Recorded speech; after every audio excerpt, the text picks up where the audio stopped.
I'm so excited to be filming my own top 10 perfumes for life video. I watch these all the time, and when I look at my collection, I'm always thinking like which ones would be my top 10 for life. So narrowing down the top 5 was actually pretty easy, but the last 5 I'm still a little bit undecided on. I have them all out. I'm 2 over. Maybe I'll just add them as extra. I don't know. I'm always trying out new perfumes, so obviously this could change, but yeah, as of right now, this is my top 10 perfumes for life. So starting with Nuit et Confidence from Goutal Paris. I love that little detail of the charm on the side. It just sounds so delicate. I'm gonna wear it right now.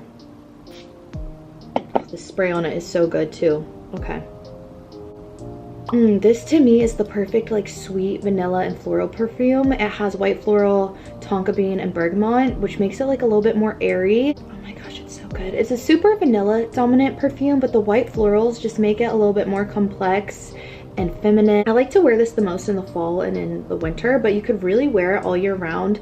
It is so yummy, so feminine, and just, it's so good. I have Hypnotic Poison from Dior.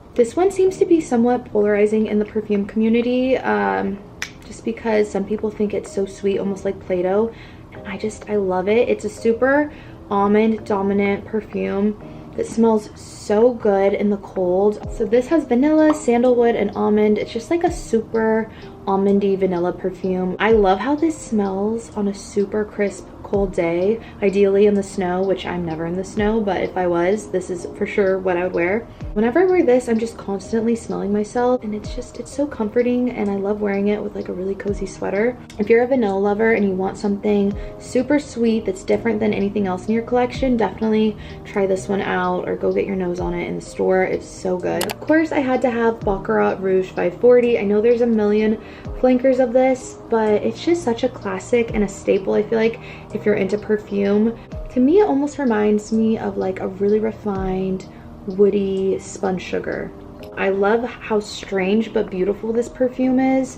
It smells super luxurious and a little bit spicy. It has cedarwood, saffron, ambergris, and I love jasmine, but it's like sharp but light at the same time. I really like this if we're going to like a nice restaurant or anytime I'm all dressed up. It just kind of makes you feel extra luxurious, so this just had to be in my top 10. I love it so much. If you guys have already seen some of my other videos, you know how much I love Glossia Auu, which is the perfect name because it really is like your skin but better. This is one of the only perfumes in my collection where I have actually gone through the whole bottle and repurchased because it's that good.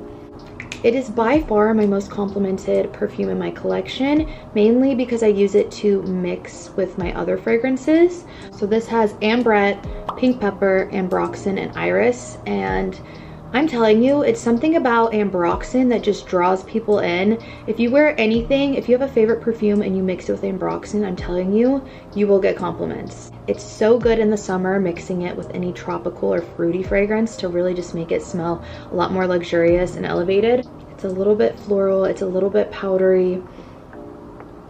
I could just douse myself in it. Before I had this fragrance, no one really ever complimented me on perfumes, and once I started mixing this, I got so many compliments. This is definitely the one perfume in my collection that has really changed the way that I apply fragrance. Next, I have Vanille from Outtrimmer. You can get this at Anthropologie, and it was literally $20. This one's light enough that you can wear it throughout the summer. It's literally just vanilla and cotton candy, and it just smells like a Dairy Queen ice cream cone. It's super sweet and youthful. It has that same sugary vibe that Baccarat has, but I would definitely say it's like the little baby version of Baccarat. Next, I have what I think is the best flanker from Black Opium's line. There was something in the original version of Black Opium that just bothered me. I don't know what it was, but this Le Parfum version is super smooth and so much more elegant than the original. Yeah, this one has like an oiliness to it that I think comes from the solar note. If you've smelled something that has a solar note before, you might know what I'm talking about. This one's super vanilla dominant, but also has some coffee, some white floral, and some cinnamon. Yeah, this is another really good designer perfume that is actually pretty unique. If you want a really smooth, good nighttime perfume, definitely smell this next time you're at Sephora. This is another one I get a lot of compliments on, and I really like mixing this with sweet, and I usually don't wear berry perfumes, but I do have one berry type of scent in my collection that mixes really well with this. All right, you guys, this is where it gets hard. I have 4 fragrances that I can't include. This is so hard for me to put in my top 10 for life because there's other ones that I'm looking at that, yes, I like more, but if it was for life, I would want something from the Dolce & Gabbana light blue line, just because this smells really good on my skin in the heat. It's not a perfume that like excites me, but if it's a really hot day, I just know it's refreshing. There's something about the citrus in the heat that smells so good. I have the sun version, but the other one I like is in the frosted bottle. It's the extreme version. It's just has like a little bit more spice to it, or like woodiness to it, than the original one. I do think the original light blue is a little bit too synthetic smelling, but it just mixes so well in the heat. I will say, I think this one is by far the best one in the light blue collection. This version has ozonic notes, frangipani, I don't know if I'm saying that right, and yeah, this is just like a little bit more tropical, but it still has that citrus vibe. It also has a little bit of apple too. Yeah, this one's just so easy to wear if you live somewhere hot. Next I have KKW Opal Drip. This is back when Kim was launching fragrance. I'm sure you could find this on Mercari. I found mine at TJ Maxx actually, so I purchased this one without smelling it, and I'm so happy that I went for it because this has become one of my favorite perfumes in my collection. It's another sweet perfume, but it's super unique. It has dewdrop and moss that make it like kind of ethereal.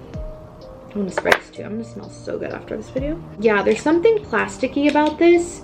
A lot of people compare this one to Baccarat or Ariana Grande Cloud. So this one has citrus, lavender, green notes, dewdrop, jasmine, water lily, sugar, amber, oak moss, and musk. The way the Ariana Grande Cloud is similar to Baccarat, but it has coconut, I feel like this is similar in the sense, but it has lily and moss and dewdrop to make it just a lot more ethereal. I like wearing this one as like a daytime perfume or mixing it with some of my other fragrances. It's a really good spring summer type of vibe. It's so good. Torn on mentioning this because I've taken a break from my Mugler Alien perfumes, but I know I will always have it in my collection. It's a super polarizing, kind of daring, heavy jasmine and amber perfume. This is probably the sexiest perfume in my collection by far. It's really good for nighttime or in like the colder months. This was one of the first perfumes that I fell in love with, so I love Mugler in general. He creates really unique, beautiful scents. Yeah, unfortunately, Mugler was bought out, I think, by Estee Lauder, so now I feel like some of their scents aren't as unique as they used to be. But I don't know, I really do love the Alien line. And I always like to mention, if it is too strong for you, the toilette version is a little bit more wearable than the original, because the original is like super potent. There's 3 I'm so torn between, but I feel like I'm gonna go with Skylar Salt Air. This one is new to my collection, is why I was a little bit hesitant to mention it. But it's so good in the summer and I never get sick of it. It smells so realistic and just takes me right to the beach. It smells really salty and ozonic. It has driftwood, sand, sandalwood, jasmine, frangipani, mineral notes, green coconut, sea salt, and sea notes. Yeah, it's just salty, sandy, watery. This one's just so easy to throw on during the daytime if you're running errands in the heat, or if you're gonna go play in the water or do something fun and adventurous. I feel like this is a good perfume just to have in your collection. Yeah, those are the top 10 that I would keep in my collection for life if I had to choose right now. Let me know what would be in your top 10 for life, and if you have any perfumes that you think I would like. A lot of you guys were saying in my last video to try the Juliet Has a Gun Lust for Sun, so I'm gonna go smell that this week. If there's anything else you guys think I should check out, please let me know. And yeah, I will see you guys very soon in the next video. Bye bye.